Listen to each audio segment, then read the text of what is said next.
Video. Duh. Oh God. Perfect.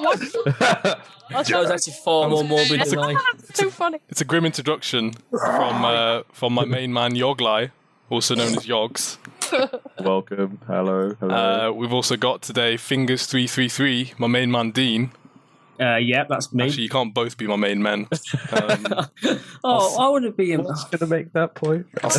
I'll sort out the hierarchy Share the later. title. And then my main girl, This is correct. Hairwire, also known as Jess. Hello. Jodie, can I ask you, have you got a secondary girl out of interest? Jess is your main one. Amida.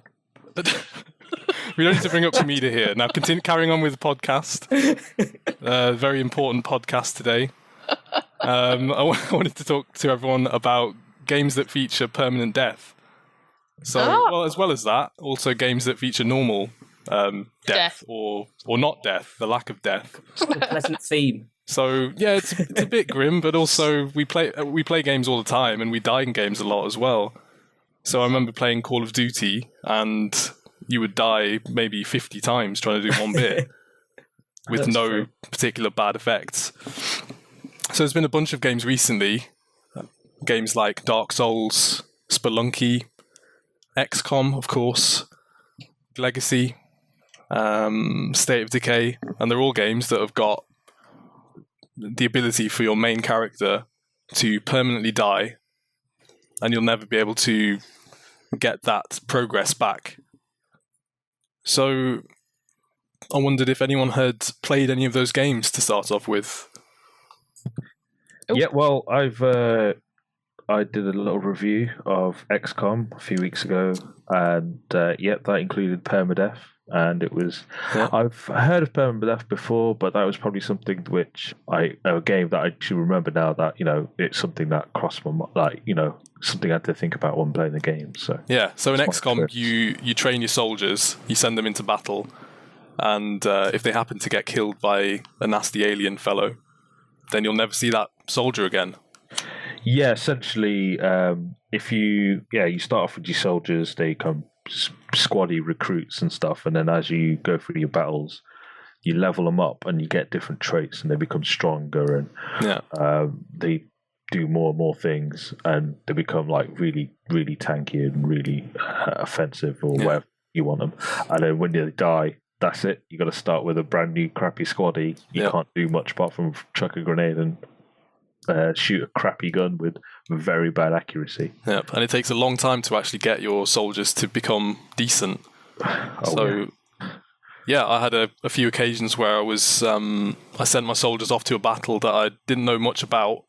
It was in an alien base, and I came back with none of the soldiers left alive, and that was six of my best people.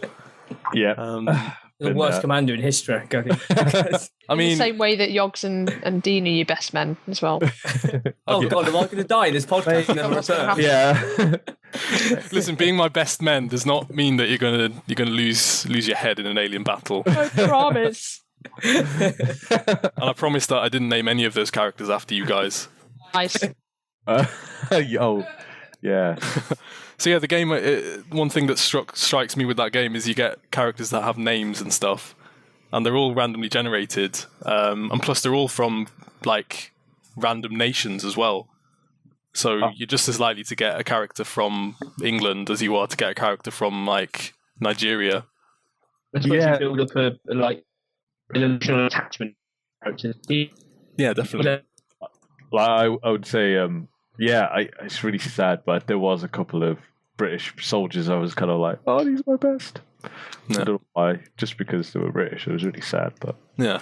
So has anyone played any of the other, or any games they can think of with like permanent death stuff? The original Baldur's Gate, which I played. Oh yeah. I first played about a month ago. My first blog was on that actually, and that took me by surprise. Okay. By the feeling of genuine failure when someone permanently died. Did you have a period of mourning for this character? Who was it who died? It was my I remember it was my little sister actually, my little adopted sister, and automatically I was just, oh wow, I've just caused the death of my younger sister. which was obviously devastating on its own. But then when you know that you've given that sister certain traits and items that now you've lost, you think, oh, great. Oh, okay. So Even worse. As well as the loss of your sister, you lost all the gold they had. Yeah, Is that what you're saying? Which is obviously not as important, but there was value in her life that I've now lost permanently. Well, we're all learning things about each other today. So is that the first game you played that had that mode? The first game that I can actually remember, I'm sure I've played games like that before, but that's the first one that I have played. A lot of kind of tactic games, like the basic turn-based tactic games whereby you lose characters and then you lose them forever. And if they were your best character, in a sense of having one great stat, you'd be just so genuinely annoyed that you'd probably tempt to do the classic turn off and reload again. You know what I mean? Yeah. But I think that now I'm a bit older, I never really do that in games anymore. So you kind of have to accept the loss and look for a replacement, as it were, which, to be fair, can be just as fun. Looking for a replacement can be just as fun as playing as the original character in the first place. Yeah. Well, I think that's one of the reasons you just brought up. That's one of the reasons that I'm so interested about it, because when I was a kid and I played games then, I used to love cheats. I used to love cheating on every single game. And like my favourite cheats were infinite health, infinite ammo, obviously. Yeah. But generally the ones that made you invulnerable were the best cheats. I used to love God mode, definitely, on Quake. Yeah, God mode on Doom and stuff like that. It was just something about it. But now, I couldn't see myself. I don't think I've used a cheat for ages, or really wanted to, because I like playing the games as they're meant to be. Yeah, And, I agree with that. And the fact that you have something at stake just makes it that much more intense when I play games now. Surely that's come about with age, though. Sorry. Yeah. No, just come about with age rather than a sort of a need to sort of like a conscious decision to strive for better and non-cheating games. Really, I would imagine that's because you appreciate things more. Whereas when you're a kid, I want to win, and that's it. Yeah. I agree with you there. Yeah, definitely. So Jess, is that? Sorry, carry on, Dean. I was going to say that I used to have the same thing with football. It's not the same example, but a Football Manager. I play the game. If I lost the game, I'm like, no, reloading. I'm going to wait until Leicester beat Man U 4-0 in this game. Yeah. And I'm going to carry on the game. Yeah, that is actually probably the most memorable thing that I used to do as a child. Is like when I played Championship Manager, I would continuously restart over and over again. And nowadays, I'm so much more inclined to just take the lows with the highs. Exactly. You play the game as the developer intended it to be played, and I think that's what a lot of perma-death is a function that the developers put into the game. So why not enjoy that at its fullest, as it were? Yeah. But what if you're playing a game and completely out of your control? Say there's a bug or a glitch or something, and you're playing a perma-death game and your character dies. What would you do then? Restart. Oh yeah, I'd be so tempted. If it was a bug or a glitch in the game, I think I'd probably restart. Yeah. Well, I'll bring this up because in Diablo, the PC one at least is online connected all the time, and you can play Diablo on a permanent death mode.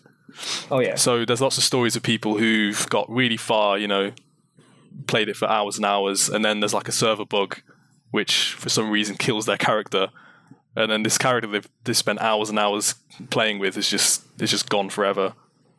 Oh jeez, that would be very painful to take. That must be quite rare though, surely, isn't it not? I think for Diablo, which is a game it's got so many problems with the online mode. At least it did at the start, and it's still got a few now. I had problems with it when I was playing it on my laptop, and it's only since playing it on the Xbox that we've not had any problem with it, really.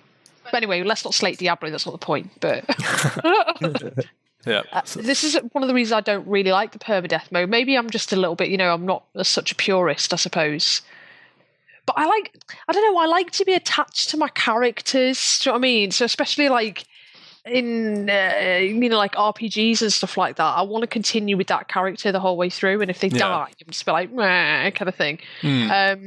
But I mean, obviously, you brought up fairly recently. Well, when we were talking about what podcast we were going to do and everything, you mentioned Sims. The Sims, obviously, is a whole different caliber of game. But and I don't even play it that much now. But on the occasions I have, you mentioned that obviously the characters do die permanently. However, it's sort of they die, but it's different because there's not a storyline as such. Because it's sort of like a life sim, for want of a different word. Obviously, the game is supposed to be is modelled on that idea. You've got that each individual will do different things within its sort of timeline, if you know what I mean. Whereas games like Diablo, for example, have got one storyline going through the whole thing. So when you die, it feels like you've just got to either do some of that again or all of it again, rather than it's not necessarily cyclical, if you know what I mean. Whereas in The Sims, for example, it's sort of, I can't use words today.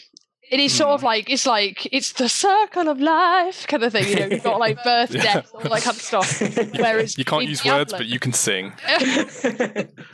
I think I can see. I think I understand what you're trying to get at, Jess. Because you might be able to explain it better than me. Then carry on. I'm really bad myself, but I think in terms of like, okay, I would say Sims is a bit like XCOM in a way, because you do have perma-death and your players do die and you can't regain them, but the story mode still goes on. If you're in a match and you lose one or two of your players, you still have the other guys who are alive, but you have to just start afresh with new characters. But the story still stays at that point after and moves on. Like such as Sims as such, it keeps kind of moving. You're not having to restart a whole backlog of events with a new player. I'm assuming. I've never really played Sims, but with obviously Diablo, you're effectively having to start from square one again with a brand new character and build up that person, go through every single level again. Yeah. Which is, in terms of permadeath, I think it's probably a negative for some people because of you having to do the same thing over and again. Yeah. Well, I think with The Sims, you create your characters at the start, don't you? You always, unless you just want to play with the like pre-made characters, you usually create one, don't you? Is that right? Yeah. Yeah. Yeah, pretty much. Yeah. So you make a character, and then they eventually get old and die. Yeah, well, I mean, that's the thing. I mean, The Sims is sort of like a life simulator. So, you've got, they get old, they get born, or you create them halfway through their life or whatever. Or, if you want to do it properly, they get born.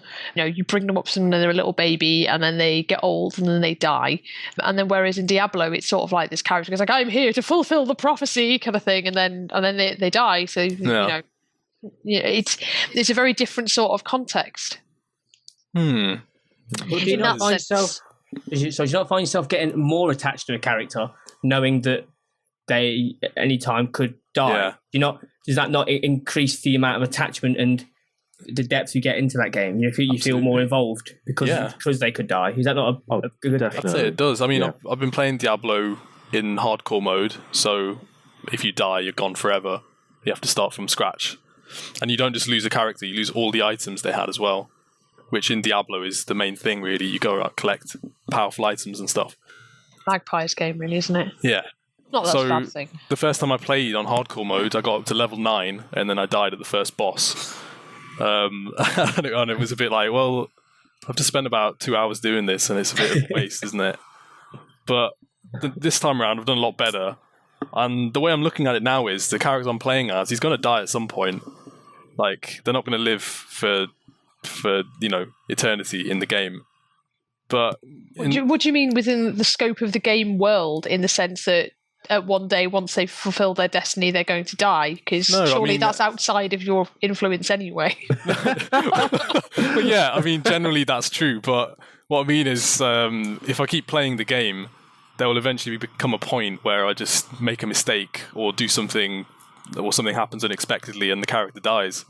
And if I'm kind of prepared for that, if I think of this character as being kind of dead before he's even created in that way, then It's quite a morbid way to look at it. Like, Yeah. as in, I'm playing with you, but you're already dead. well, no, not that he's already dead, Dead but to me. that Yeah. eventually ending his story is a part of his story. He's not just going to keep going over and over and over. And if he does like get into a bad situation, he's not going to just like shrug it off and carry on. It just makes it a bit more of an interesting story for me. Would you say that we've been playing a lot of Crusader Kings recently? Yeah. A lot. Would you say that the death in it is obviously once a character's dead, it's dead, and you take over. But would you say that is perma-death or not? Because anything you've gained, you kind of have still, don't you? When your heir takes over, if you have the game set up to do that, would you say that was perma-death or not? Do you know what I mean? Sorry, apparently my mic wasn't on. I don't know, because the point of Crusader Kings is that you have a dynasty rather than you must keep the same person alive. Having said that, what Gertie was saying about restarting stuff, I did a lot of restarting when I first played that game because I played it so badly, and I didn't like the fact that I was still on my first ruler and then he was getting done over by another county or whatever, or another country, so I kept restarting it. But obviously the game that we've been streaming on Twitch, for example, that one obviously has just been sort of continuous, and it's not quite the same because, like you say, you sort of have everything. There are some small things that you need to build up again, but it's the main thing is that you've got someone of your dynasty rather than an individual that you need to keep alive. And once you have it set up so that the heir gets everything through primogenitor, is it? Then I have indeed done that. Yeah. Yeah. Well, I mean, if you remember, Dean, we decided to kill off your character in order to save you. We killed you to save you. Yeah. One of those rare circumstances in games whereby I was hoping someone would kill me, the sooner the better. I think we need to explain that further, because if you do, it doesn't make a lot of sense. But basically, Dean's character had been excommunicated by the Pope, and which means that anyone can then come and just invade. Dirty bastard. And so Scotland, the King of Scotland, decided he would invade poor little Dean. Don't phrase it that way. Poor little Desmond. The county of Desmond. And basically, because Dean's character was pretty old, pretty hated by everyone, including the Pope, especially the Pope, we came up with the idea of actually assassinating Dean's character, and his heir would then take over, ending the war, and letting Dean start with a fresh slate. It was disturbing how many people wanted to kill me, by the way. The willingness. I think there were more people than I've seen for any other character wanting to kill Dean's character.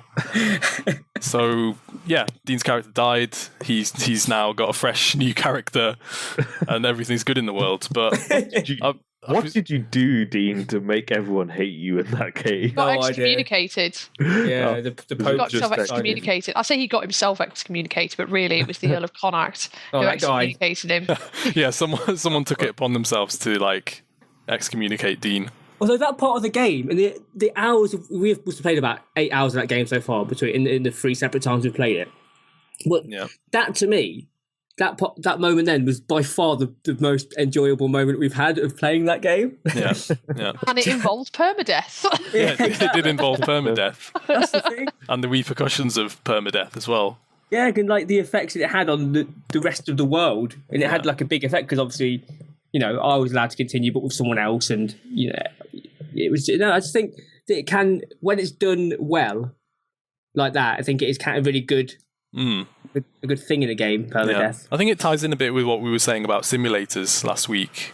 Because, there's plenty of games that let you have a go at realism, like Call of Duty and loads of shooting games like that, but they don't tend to simulate the effects of actually taking part in military conflict and the fact that you could very well die in those sorts of things. And I think games are starting to think about that more. Starting to make it something you really want to avoid, or some games actually encourage you to do it, like Dark Souls is a game that really encourages people to experiment and go out of their comfort zone, but it like loves killing the character in lots of different ways. As does Tomb Raider, actually. What is it? God, yeah. Oh, yeah, actually. But that wasn't perma-death, was it? That's the thing. No. The thing is, I mean, like, non-permanent death, the sort of the death that everyone's got used to in games now, where you kind of go, oh, I died. It's become like even a turn of phrase where people go, oh, I'm dead, kind of thing. Yeah. And really, it's so weird that word has become so casual. I mean, we opened the entire podcast by going, death, it's not funny, kind of thing. And it's just like, and it actually, when you think about it, it's really not. Bit morbid. No, it's true. Yeah, it's quite a morbid thing. I would say, for me, about permadeath is a great thing. In terms of XCOM, it makes every choice you do so serious. Whether it's just defending, or even like whether to take a shot, or whether to just hold back and reload or something, and it puts a complete different spin on the game. Because say if you play, like I've played Quake loads of times and I absolutely love it, but I for first person shooters, for me, I just go mad. I don't care about defending at all, because I know I'm just going to respawn and start again. As long as you kill more times than you die. Yeah, you're fine. So I go pretty balls out. I think one balls out. Get the balls out. But like I would say, the only kind of real kind of permanent death in a way is when I played Counter-Strike Source. That was the only game that really kind of made me focus on how I played the game in terms of tactics and defending and shooting. So in Counter-Strike, you get 1 life per round. Yeah. Sometimes in certain game modes. It's just, same with LoL in a way as well. So I say that. But like, Counter-Strike, when you die, you have to wait 2 minutes until everyone's finished. And, the longer you stay in, the longer you get a chance to play, basically. So but it leads to a different sort of play style for everyone. Oh, definitely. Yeah, so everyone's definitely being more cautious and thinking about what they're doing more. But there's also something really fun about playing a game like Quake or Unreal Tournament, where you don't have to worry about that, and it's like you can just go in guns blazing and not care about how many people are in that room you've just jumped into. Yeah, like I think there's more to it, but Sorry, like Quake for me is there's more to it than obviously just not having to worry about not dying, but it's a game where you don't have to worry about too much in terms of tactics. It's just shoot things until they die, and you have very little. I say very little tactics because there probably a lot of people, Quake fans, go, no, there's so much more. But in terms of how I play it, I don't have to worry too much. I just go out there and just do what I want rather than to worry about things. I wonder what it would be like to go through every game I've ever played and say I played them all again, just stop playing them as soon as I've died once. Sonic. Like in Sonic. You'd get to about you wouldn't get very far in that game if you're permadeath.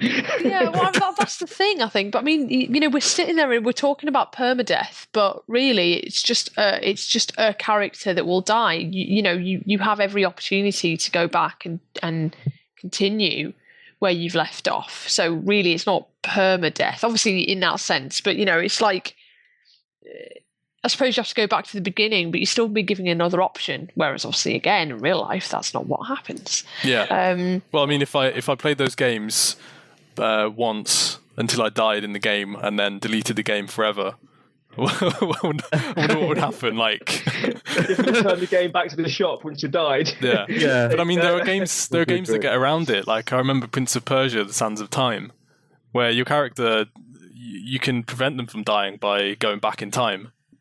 Yeah, and it's a really good system because it's very rare that your character actually properly dies, because you can always, unless you use up all of the whatever magic power thing, you can always just go back in time to stop it happening.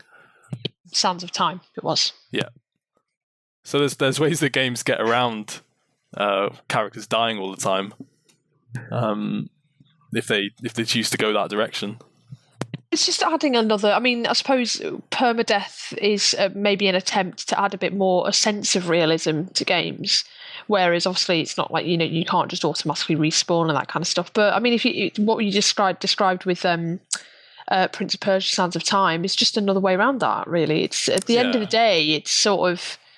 Even permadeath, you say permadeath, but it's not really permadeath. You just, create another character and you just go for it again, really. Yeah.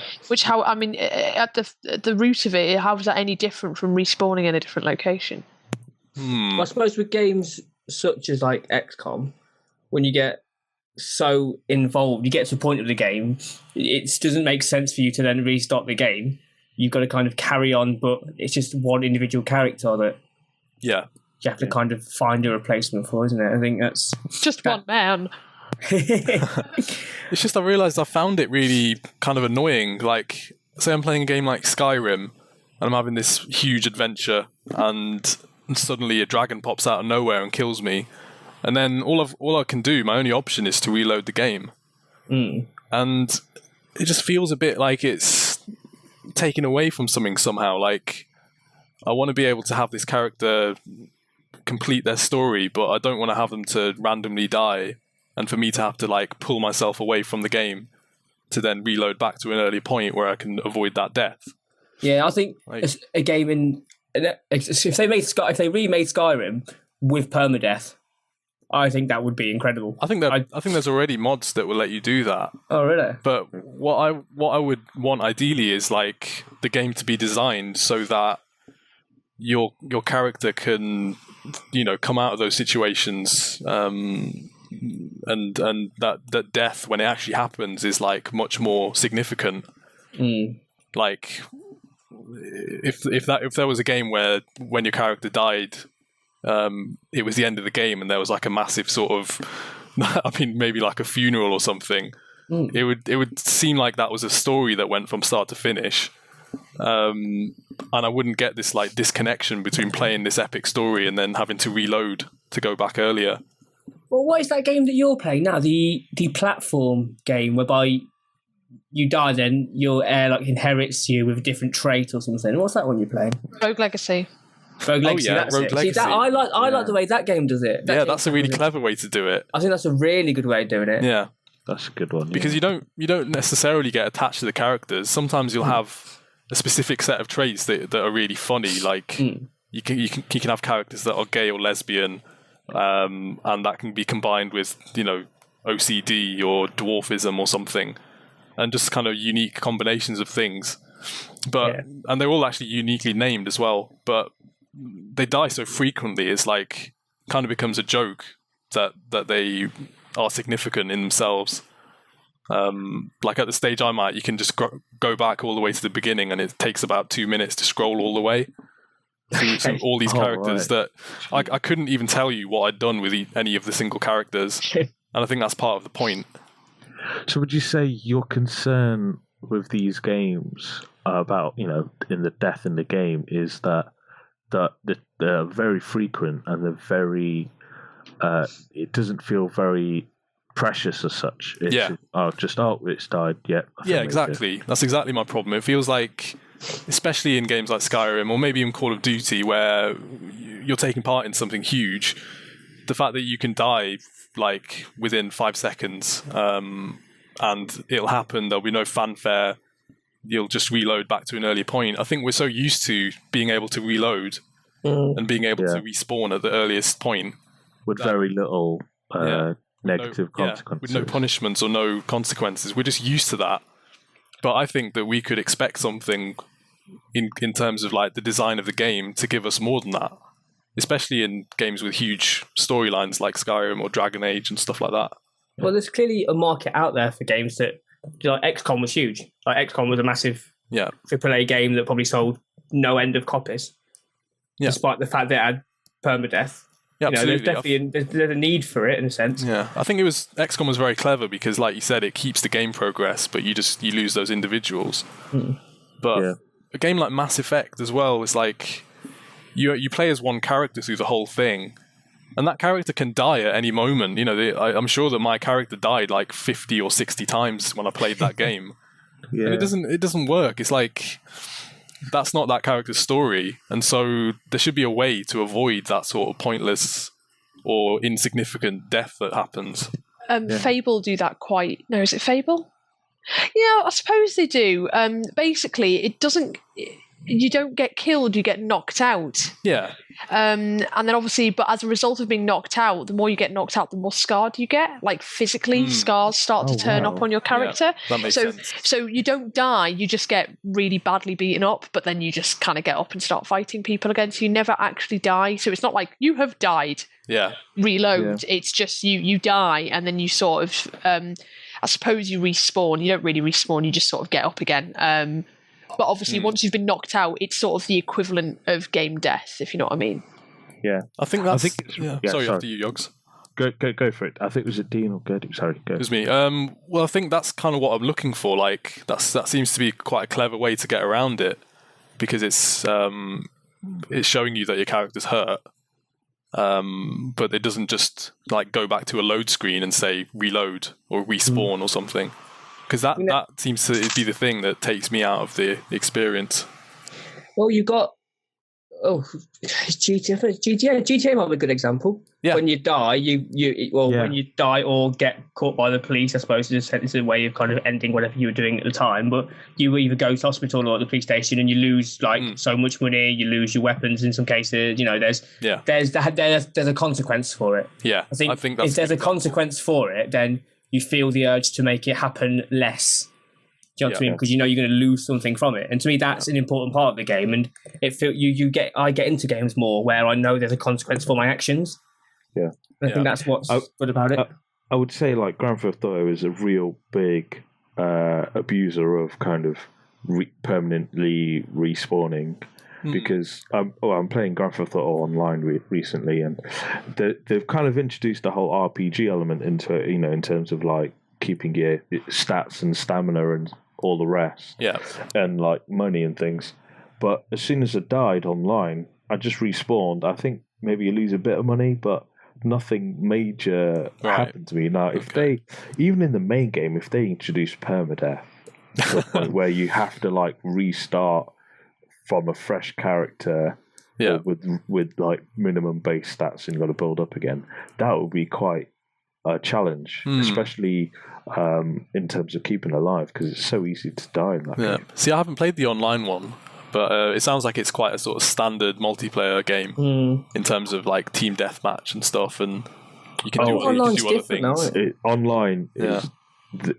I'll try not to make it too much, but I would say me and James playing online right now, and it's so much fun. It's more than just a simple deathmatch or a race. Like, there's a lot more to it, and like the jobs, like the missions and jobs you can do are really good fun, and they're always different. And like, okay, Yogi, let's not turn this into a let's say what I think. I've actually just. But it's a great game, but the permadeath and the death part of it doesn't contain too many negative consequences. Would you expect that from online games though? When I play a game online, that's the last thing I want. I want to be able to, when I play online, I want it to be all I want it to be is fun. When I play online with my friends, when I'm in the story mode, I want it to be serious. I want to get into it. I want to feel involved. I want there to be consequences. But in a multiplayer area, I don't think many people would want that. I think what they want is a place where they can go and play with friends and have fun doing it.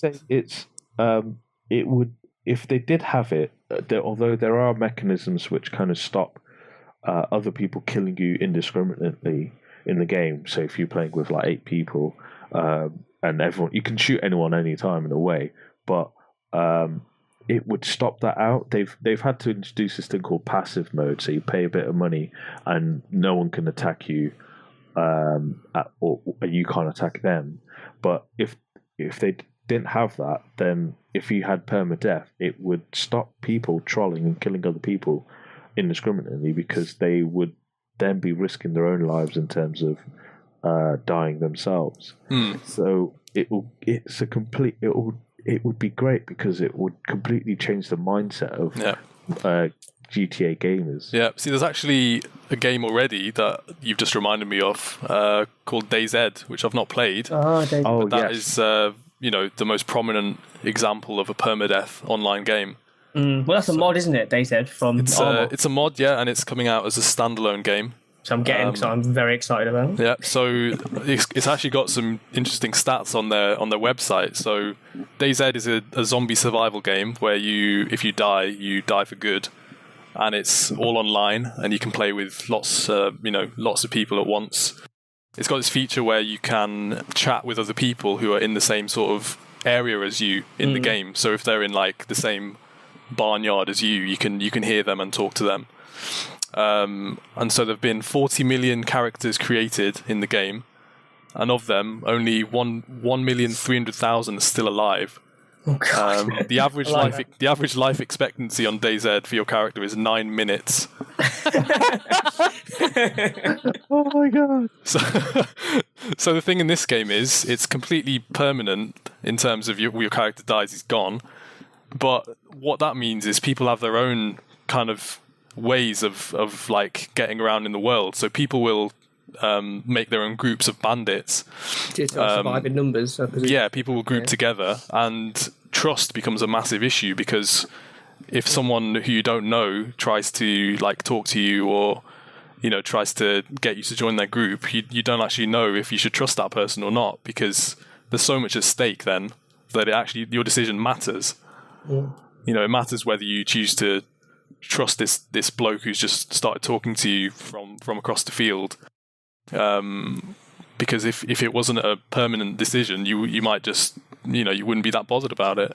And in a sense, he's also got a perma-death, so he's probably thinking, I can either talk to this guy and trust him, or I could kill him and nick the stuff that he's got to try and make me survive longer. Yeah, exactly. I love the idea of that. I'm definitely getting involved with that, because that to me, just the sense that you could die at any moment permanently. Yeah, it'd make the game so much more tense. I think it'd be brilliant. And I think something like that would really work in GTA Online.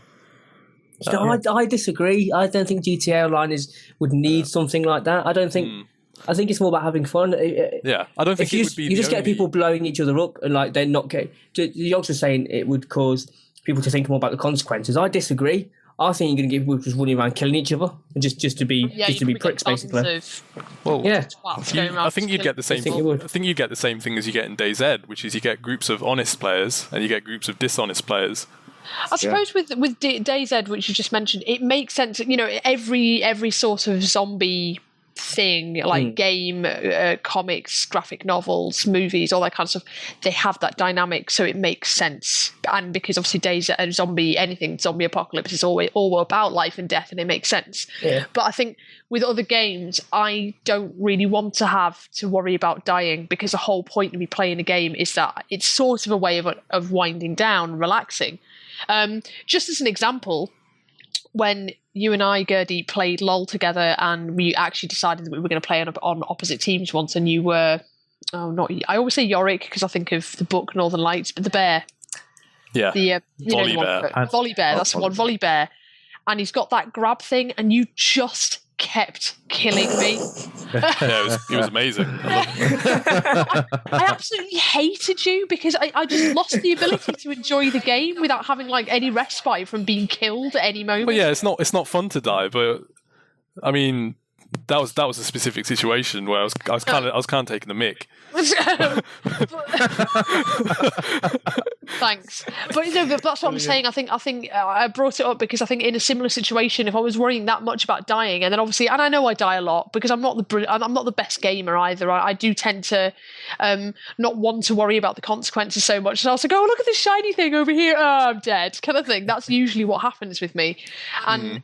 Yes, it would make me more careful, and perhaps it would add a new dynamic to my game playing, but I don't know whether it's a dynamic that I want. I think I want to be able to kind of go, no, I died, and then just respawn somewhere else. Yeah, you're right. It definitely makes it a different class of game. Like, you wouldn't sit back and unwind with a game where at any moment you can just be killed by your friend, and that would mean the loss of lots of progress. It would make it like some people enjoy playing horror games. I'm not one of them, but I can't unwind and play a horror game. But some people will happily sit down and have the thrill of that, and that sort of fear factor is a really important part of the game for some people. But whereas I don't like playing horror games, I do like playing permanent death games. to me, it's a case of what you want to get out of that experience at the time. Do you know what I mean? If I want to play a horror game, the idea of permadeath, I think, can enhance my enjoyment of the game. Yeah. Because I love the horror games. I think they're brilliant. I think the idea of permadeath would be just enhance my experience. Yeah, but certain games, other games such as, I don't know, GTA or I think any examples.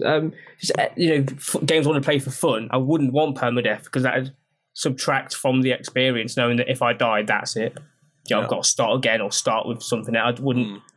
It's not what I want from that kind of game. No, sure. I think it works really well in horror, actually. And there's I suppose now that you brought up the horror genre, obviously I suppose I would probably put permadeath on the same sort of level of my playing experience as horror. I cannot play horror games because and obviously G will tell anyone that I did play like the Walking. It's not even a horror game; it's zombie for survival. But the first time I played it, I was like, the very first time I played it, I was on diazepam, but yeah, and I used it as a test to test out the diazepam, but. The next time I played it, I didn't have the diazepam. I'd already played that role before, and I was a bit like, and I just couldn't enjoy it. And I think that sort of permadeath is the same as well, because I think I'd just be too tense. Well, Walking Dead also has permadeath. I don't think that's a spoiler. There are choices that you make that can invoke permadeath. Not of your character necessarily. Okay. Yeah.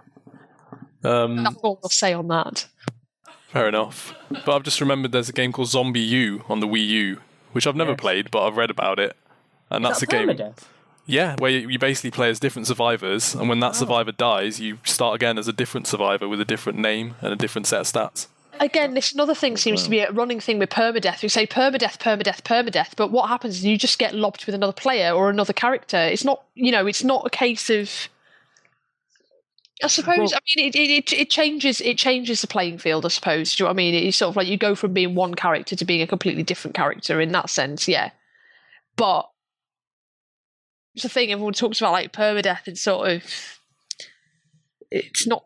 It's it's still sort of casualized because you kind of go, that character's dead now, but I've got this one, so it's fine. Yeah, no, that's true. I don't think there's any such thing as. I can't think of a game off the top of my head right now that is literally permanent death. Yeah. I can't think of a single game that is once you die, you have to start from the beginning with literally nothing. Did you have to do that with Diablo? Well, yeah, more or less. I mean, you had to go right back to the start, or you did go back to the act? No, the very, very beginning. Well, there you go. And unless you've kept items for your character, then you lose everything. Gee, was that game made with that as the gameplay, or was that an in-game option you could turn on? It's an in-game option that you can turn on. I can't think of a game that would has that as the main thing. It was not a doable thing to do, is it? It's not a doable. Dark Souls doesn't chuck you back to the very, very beginning. No. It does chuck you back, and you can lose all of your kind of progress, as it were, if you don't go back to get it. I don't think permanent death, like 100% permanent death, is a doable thing in gaming. Well, I think if there is a game that does that, then it's like an experimental game that I've not heard of, or an indie game. But the new Batman game is really interesting to me. It's like it just sounds like it's going to add so much tension to the game. You'll be much more careful about what you do. Do you want to sum up, G, what exactly? Yeah. Well, if anyone's played the Batman Arkham games, Arkham Asylum and Arkham City, then this new one, Arkham Origins, it's just going to be the same sort of action, kind of half RPG stuff in there. And normally you get checkpoints every sort of 10 seconds, If you die, you'll just be sent back to about 5 seconds earlier. But this new feature they're adding, I think it's called I Am the Knight mode.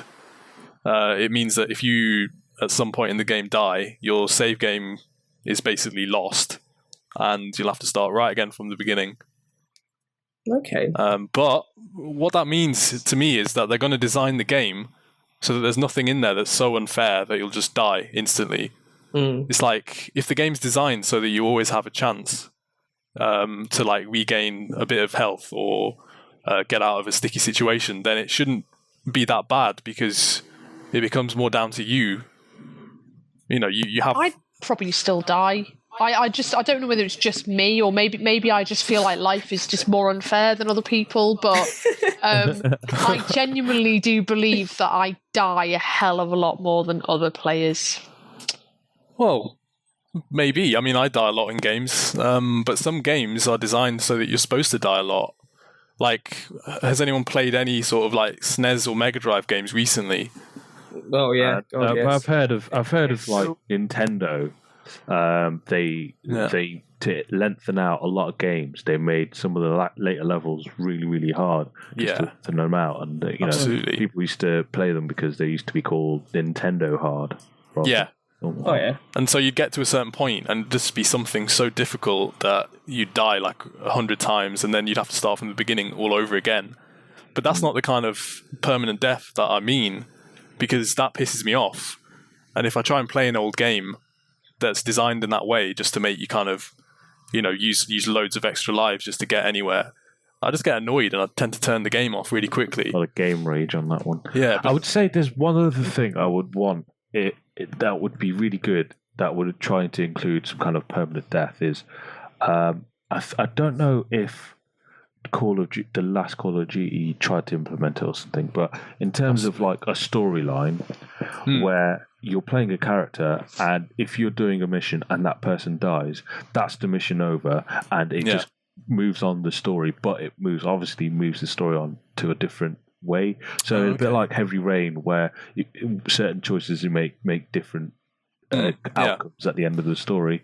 Yeah, the same way could be done with like a character. So you're playing multiple characters if you're constantly dying throughout the game, and those choices that you've made and those people who have died eventually affect the outcome of the game. Yeah, that'll be another kind of way to think, a good way to kind of affect permanent death in a game to affect how people play. No, I agree. Yeah, I mean, I can think of kind of Mass Effect that does that.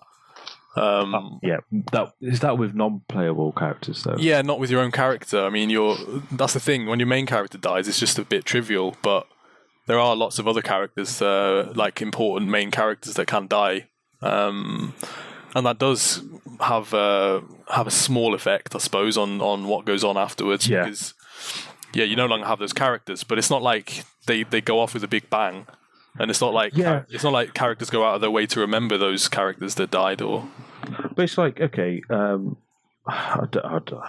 a bit of spoilers in the way, I guess, for Mass Effect 3. But at the end of the day, the ending for Mass Effect was pretty trivial in terms of you eventually won, kind of thing. There wasn't kind of like an outcome where, like, I think at the end of the second one, you had people who died, but it didn't really give a really big spectrum of endings. So I was, to be honest, I was expecting a few more where maybe the people lost and the sentience won, or kind of the after effects of that, because the player itself played throughout the whole game and didn't keep a certain person alive. Some real kind of significant shifts in that last battle would have been really good. Yeah.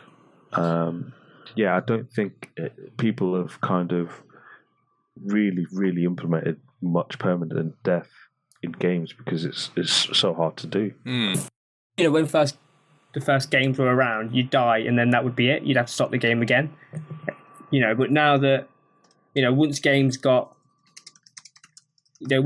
do more, that wasn't a thing, was it? That permadeath would never even be an idea. We completely escaped and got away from that. But now we seem to be going back round into the circle whereby now we want permadeath as a thing. It's seen as a feature as opposed to a step back. I think that's what interests me about it. You're right, because those early games like Pac-Man and stuff, they gave you a limited number of lives, and you had to get as many points as you could within those lives, and then home games allowed you to get more lives than what you started off with, so it would make the game last longer in that way. Then eventually we reached a point where there were no lives anymore, and every time you died, you just automatically came back. Yeah. And now we're going all the way back to the beginning again, or somewhere close to that. I think the only true ultimate permadeath that's around now is cake, because once your pen is around, that's it. You're dead. Once your what's in the ground? once your pennies run out and once you can't afford to put any more credits in the machine, that's it. No, absolutely. Yeah. Essentially, I would say I had a little read of Wikipedia about permanent death, and it's talking. There's obviously a hardcore group of gamers that really want to play with the permanent death because they see it as some kind of strategic or kind of entertainment part of the game, kind of willing to risk it for that kind of that edge. But then obviously a lot of game makers would have a problem because I think you mentioned on it before where you're concerned about Batman might be too easy because it didn't want to fully kill the player off instantly. Yeah. So there is kind of ways of a lot of players a lot of games could end up being made where they're quite grindy. So you just end up playing a lot of low risk, repetitive gaming. Yeah. But obviously, no, that's true. I think permanent death, it makes you avoid the high risk situations. So you wouldn't just jump into a room full of bad guys. But if you're not on permanent death mode, you probably would just to see what happens. But I think, for example, with the Batman game, if I played through that once normally without permanent death, I would probably want to give it a go on permanent death mode and see what happened, because by that point, I know what happens in the game. I know the kind of situations that occur. And hopefully I've got a way of dealing with them all so that I don't die all the time. And then I just think it would up the pressure. So, imagine getting right to the end of that game and, there's two ways it could go. You die on the last boss or you survive. And one's a massive low and one's a massive high. Definitely. So it's basically, you're taking a huge risk, but that risk in terms of your kind of thrill level or enjoyment can be much higher than maybe it otherwise would. Yeah, so buddy, let's say the new Batman, let's say it came out with only the permanent death mode, do you think it'd sell as many? I think that would probably be a disaster. I think if that was the main game option, the majority of people would look at that and just think, well, that's, that doesn't fit in with what games are like these days. That's a bit old-fashioned and probably not going to get very far in it. And I think it's actually, in terms of the developer, a bit unfair. Because to put you in those situations where you're playing a game for maybe 10 hours and to then give you a situation where you might die unfairly or die from an unforeseen situation, then that would be a real piss take. But if the game's designed in a way that kind of teaches you everything bit by bit, it sets you up for everything that's going to come ahead. And then the situations that come up in terms of boss battles or big conflicts and stuff, if that isn't just incredibly surprising and over the top, then I think it would work actually. But I don't think that should be the only option to play the game. Okay, so I think gamers or game developers moved away from the whole permanent death thing. Yeah. I think one of the main reasons they probably would have done it was to kind of increase, the playability of games, increase kind of what I mean? I'm trying to say is game developers stopped permanent death because they thought it'd sell them more games. Yeah. Because it'd be more accessible. Gaming would be more accessible to people. Yeah. I think there's another story as well, is, in terms of Arkham Origins and all those games, they have really good storylines, and a lot of people who've made the game want to showcase the whole game. Yeah. And if you had that permanent death all the way through, very few people would eventually complete that game and see the the amount of effort and all the end kind of story cut scenes and all the rest. No, that's true. And it's the budgets for blockbuster games are probably above and beyond the budgets for blockbuster films these days. But you never watch a film and the film would suddenly stop and say, are you good enough to watch the rest of it? Yeah. But I wish it did. They just give you a test halfway through. So what has happened? So if you nowadays, games cost a lot of money. If you're paying full whack for a game, you want to see the full thing. And permanent death would definitely stop people from doing that. Yeah. But I think that's, if that's the way the industry goes, then I think we're losing something. I think we're losing a certain aspect of playing games that is incredibly exciting and can make a real addition to the thrill level, and it's something that you can't get in a different sort of medium. I think it's a bit of a cop-out to say that just because we want to tell a story and we want this story to, you want to enjoy the whole story, that we're not going to have permanent death. I think there needs to be a way that developers can come. I have no idea how. I'm not a game developer, but I think there needs to be a way that developers can come up with ways, means of which they can tell the story and tell the story they want to tell, but by having a sense of permanent death, something. I mean, possibly the only way you could do that really is having an infinite number of characters. I mean, I don't see why it's not strictly speaking doable, but I mean, but there will come a time when there's a certain number might be a bit too much. Otherwise the game's going to be absolutely huge. Yeah, I think it would be very hard, if not possibly impossible, because. Impossibly impossible. Impossibly impossible. That's really impossible. Because sorry. my words strike again. Words. Attack of words. But you're never going to get a game which will have permanent death and then where real permanent death where that person's completely dead and you can't progress or something. It would they will have to have some kind of point where people will have to kind of revert back to some kind of new point and start again fresh. I can't imagine a way where they would be able to put in infinite number of players. I just thought of two games that deal with that in interesting ways actually. So BioShock, at least the first two, instead of dying, you get sent back to the what's it called? The something chamber, the bio chamber. Oh, Vita. The Vita chamber. So in terms of the game, your character isn't dying; they're just being reconstructed earlier on. And so they've tried to get around the fact that your character's dying a lot by adding something into the story that intends to make it make sense. So I thought that was an interesting example. And then there's a game I played a while ago called The Swapper. And it's an independent puzzle game. And so in this game, the way you get around is by making clones of yourself. So the weapon you've got, called a swapper, is a device that lets you make 4 or 5 clones of yourself that can then help you solve these puzzles by pushing levers at different times and stuff. But the whole game is based around the fact that these clones, they end up dying thousands of times throughout the course of the game. So there's some cases whereby you have to die. Yeah.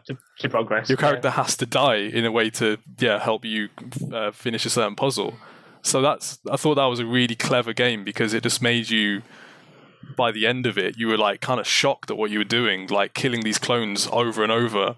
And the sort of central motif in the game is who's the clone? Is it you or is it the other person? Mm. The only way, I thought when you said there's got to be a way for developers to sort of put permadeath in and yet continue the storyline that they want to tell.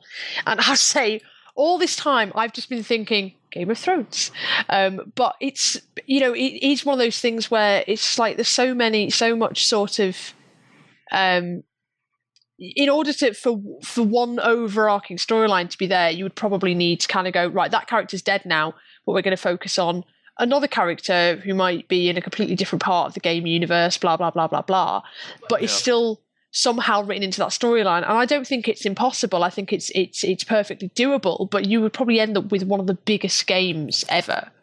Because obviously, if you have to bear in mind that sometimes people, such as myself, die multiple times, I don't mean just once or twice. I mean 5 times within as many minutes sometimes in cases. Then, and presuming that character has to die permanently, and then you go to another character and then that character dies permanently. So you've got to have, or in this theory that I've sort of devised, you would need to have, presuming I only died about 5 times, you would need to have at least 6 characters or 7 characters sort of just waiting to be used.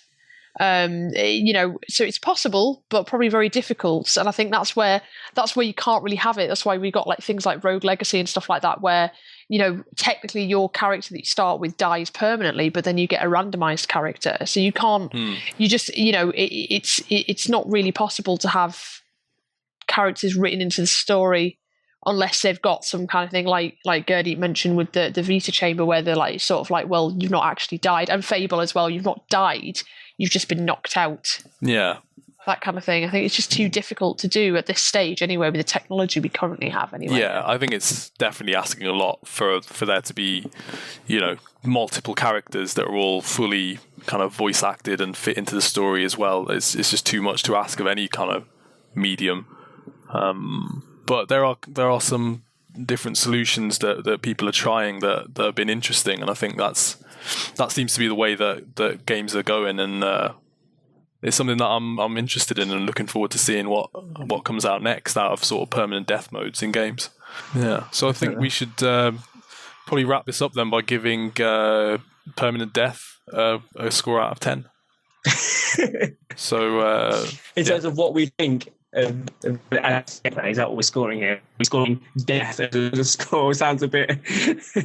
Permanent death in games, not death in general. Yeah, permanent death in life is pretty hard.